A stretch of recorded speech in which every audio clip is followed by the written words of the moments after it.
Bonjour à tous. 242 millions de francs CFA investis dans le district des Savanes pour le financement de plus de 700 projets. Ce grâce au projet Agir pour les jeunes, c'est une volonté du chef de l'État de réduire considérablement le problème de l'emploi jeune en Côte d'Ivoire. Eh bien, le projet lancé le 20 juillet dernier à Mankono se poursuit. Mamadou Kouassi. 775 projets financés à hauteur de 243 millions de francs CFA au profit des jeunes des régions du Kyologo, du Poro et de la Bagoué. Un don du chef de l'État Alassane Ouattara à travers l'opération Agir pour les jeunes. Une initiative pour juguler le taux de chômage dans le district des Savanes. Ces projets financés vont générer près de 5 000 emplois, permettant du coup à d'autres jeunes de ces trois régions de se prendre économiquement en charge. Dans les différentes régions visitées lors de la remise des chèques aux bénéficiaires, le ministre Sidou Touré en charge de l'emploi des jeunes a exhorté la jeunesse ivoirienne à la culture de l'entrepreneuriat, seule alternative pour se prendre en charge et à lutter contre le chômage. Il a demandé également aux bénéficiaires de tout mettre en œuvre pour rembourser dans les délais, afin de faire profiter à d'autres jeunes de Côte d'Ivoire. Chers amis jeunes, que vous soyez diplômés ou non, habitant en ville ou en campagne, vous êtes la priorité du chef de l'État. Initialement prévu pour couvrir 10 régions, cette opération ayant connu un succès franc en moins de 2 mois, le chef de l'État a instruit que la mise initiale de 1 milliard passe à 4 milliards de francs CFA pour couvrir toute la Côte d'Ivoire. Très contents de cette marque d'attention à leur endroit, les jeunes des régions du Kyologo, du Poro et de la Bagoué ont traduit leur reconnaissance au président de la République, Alassane Ouattara. Ils s'engagent tous à bien travailler pour être des modèles. Pour le district des Savanes, ce sont des projets portant sur l'agriculture, l'élevage et le commerce qui ont été proposés. Des projets qui permettront à ces jeunes d'être dans quelques mois leurs propres patrons. Un nouveau modèle d'entrepreneuriat pour renforcer le tissu économique, une trouvaille qui s'appuie sur la formation pour susciter donc le goût d'entreprendre chez l'Ivoirien. Le reportage de l'enseigné Bakayoko et Adama Kone pour en savoir davantage. Les statistiques 2012 de la Banque mondiale révèlent que sur 100 entreprises qui naissent, environ 70 meurent avant la fin des 3 premières années d'existence. Les raisons, le manque de formation initiale à l'entrepreneuriat, l'absence de comptabilité et de stratégie de développement, ainsi que la mauvaise gestion du gérant. En ce qui concerne la Côte d'Ivoire, où le tissu économique repose à 80% sur les petites et moyennes entreprises PME, la pérennisation nécessite un renforcement de l'encadrement. Vous voyez que les micro-entreprises en Côte d'Ivoire sont pour la plupart dans l'informel. Donc en créant la BSB, nous voulons donc apporter cet accompagnement permanent qui va aider les responsables de ces entreprises à pouvoir travailler comme les entreprises formelles. Donc créer formellement leur entreprise, travailler avec des outils de gestion informatisés et puis savoir travailler comme les grandes en intégrant la démarche qualité par exemple dans leur fonctionnement. Un travail gigantesque qui appelle une transformation des mentalités chez les jeunes. Ils sont invités à comprendre que le goût d'entreprendre, c'est la volonté d'être acteur plutôt que spectateur de son activité. En somme, se prendre en charge. Une porte de sortie salutaire, aussi bien pour les jeunes que pour le gouvernement. Qu'ils prennent des initiatives pour créer leur entreprise. À ce moment-là, ils deviennent leurs propres patrons. Ils génèrent de la richesse en créant des emplois et en se prenant également en charge. Le nouveau modèle de formation des entrepreneurs contenu dans le concept Very Small Business Administration est essentiellement orienté vers l'innovation. La région du Go s'apprête à recevoir le chef de l'État. Ce sera certainement dans le mois de septembre, une visite très attendue par les populations qui déplorent, entre autres, le manque d'eau potable et de routes. À Guibérois, c'est déjà l'heure de la mobilisation. Abou Sanogo. Guibérois prépare activement l'arrivée du président de la République Alassane Ouattara dans la région du Go prévue pour le mois de septembre. Au centre polyvalent de la mairie de Guibérois Archicamble, Colette Pelote, épouse Lakwe, présidente de l'ONG Vivre Bien, a sonné la mobilisation des fils et filles de la sous-préfecture. Une visite qui, selon l'initiatrice de la rencontre, va permettre à la sous-préfecture de Guibérois d'amorcer son développement. Je lance un appel à tous les fils et fils, jeunes, femmes de Guibérois, de se mobiliser. Notre sous-préfecture, nous voulons que ce soit un département. Il faut que tous y soient là pour que ce département qu'on doit nous donner, on puisse fêter ça ensemble. Chefs de canton et de village, Population, transporteurs et opérateurs économiques s'engagent à réserver un accueil digne à l'hôte de la région du Gor. Néanmoins, tous fondent beaucoup d'espoir en cette visite. Ici à Guibérois, nous sommes très contents parce que le président de la République va arriver. Nous sommes tous mobilisés ici pour l'attendre. On n'a pas d'élo, on n'a véritablement pas d'élo. À Dinyango, nous avons, par le bien de la coopération allemande, nous avons reçu un château. Au départ qui a été fonctionnel, mais jusqu'à aujourd'hui, il n'y a pas d'élo. De Guibérois, vous partez à Ouragayo. De Guibérois, vous partez à Issia. De Guibérois, vous partez à Gagnoa, ainsi que Soubré.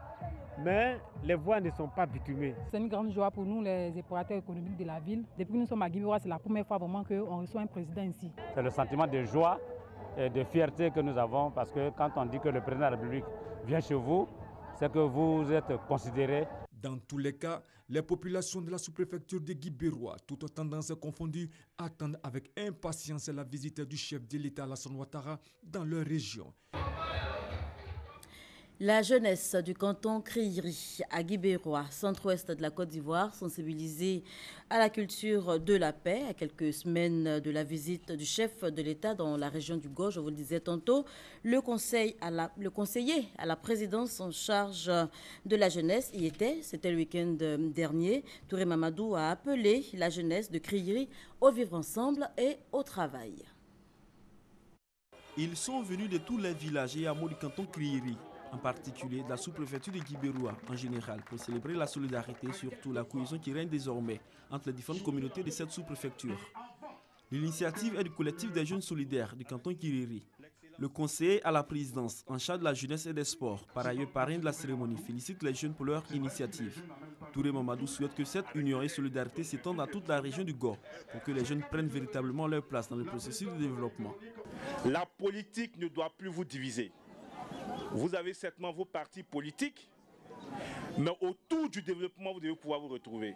Pour la prochaine visite d'État dans la région du Gor, Touré Mamadou exhorte la population à faire de cette visite une réussite. Il rassure également les jeunes de ce que le président de la République Alassane Ouattara a tout mis en œuvre pour l'insertion socio-professionnelle. Il demande alors aux jeunes de s'investir dans le secteur agricole tout en soumettant des projets à la structure emploi jeune qui passera dans quelques jours dans leur localité.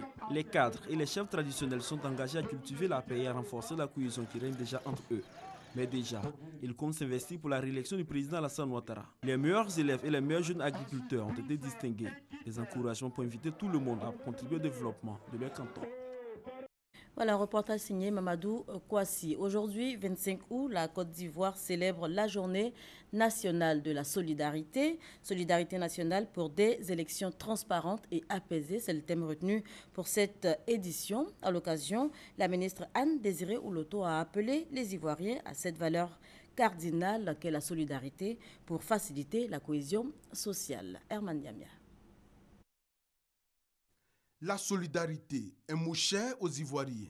Depuis 2007, une journée nationale de la solidarité est instituée.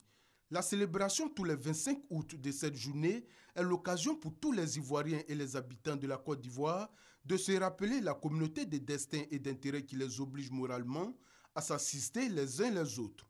Cette année, le thème retenu pour cette célébration est « Solidarité nationale pour des élections transparentes et apaisées ».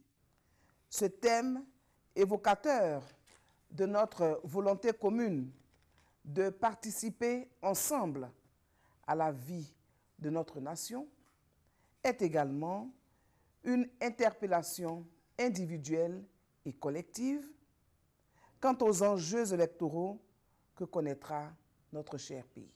La Journée nationale de la solidarité est par ailleurs l'occasion pour le ministère de la Solidarité, de la Famille, de la Femme et de l'Enfant de magnifier les actes significatifs posés par les Ivoiriens ayant contribué à la promotion de la cohésion sociale.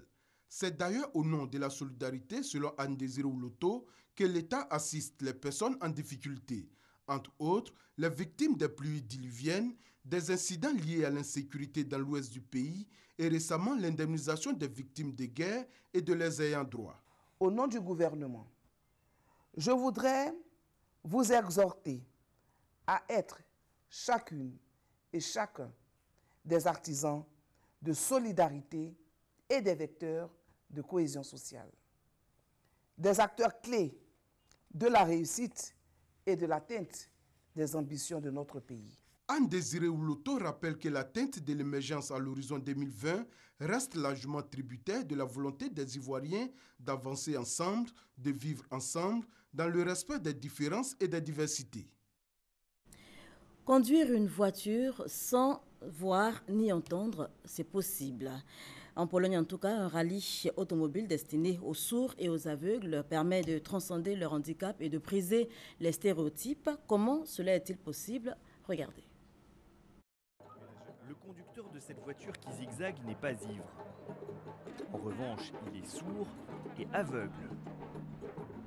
Sur le tarmac de l'aéroport international de Łódź en Pologne, une compétition insolite rassemble une vingtaine de pilotes dans le même cas.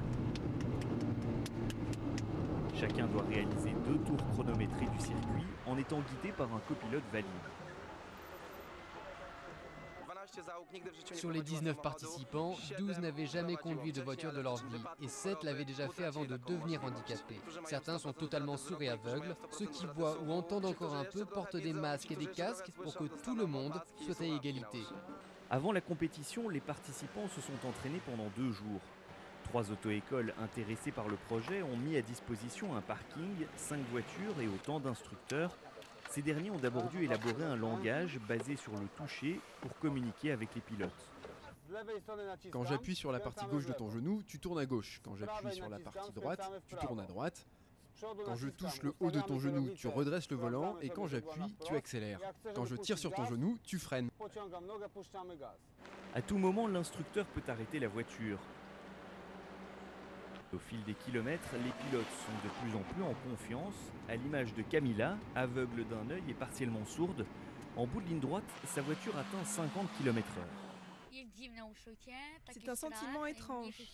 Il y a de la peur. Vous ne savez pas où vous êtes, donc vos yeux et vos oreilles sont ceux de l'instructeur. Vous devez avoir une confiance totale en lui. Selvek, malvoyant et malentendant, va conduire pour la première fois de sa vie. Son épouse Kasia, aveugle de naissance, est venue l'encourager, une façon pour ce couple d'oublier les problèmes du quotidien. Selvek cherche du travail depuis 3 ans, en vain. En Pologne, le taux de chômage pour les personnes handicapées atteint 16%. Les gens réalisant peut-être que si des personnes sourdes et aveugles sont capables de conduire une voiture, elles peuvent également travailler, avoir un métier. On nous percevra peut-être comme des gens sympas, avec des bonnes valeurs, et pas comme des bons à rien. Le jour de la course, Selvek a réalisé un sans faute sur le tarmac de l'aéroport. À l'arrivée, une brillante 6e place et l'admiration sans borne de sa femme. La première place, c'est Camilla qui l'a décrochée, brisant non seulement les stéréotypes sur les personnes handicapées, mais aussi sur les femmes au volant. Et puis, la tension baisse entre les deux Corées. Un accord a été trouvé cette nuit. Après 3 jours de négociations et un regain de violence ces derniers jours, le Nord a enfin décidé de lever son quasi-état de guerre et le Sud de cesser ses émissions de propagande à la frontière. Voilà qui met fin à ce journal. Merci de nous avoir suivis.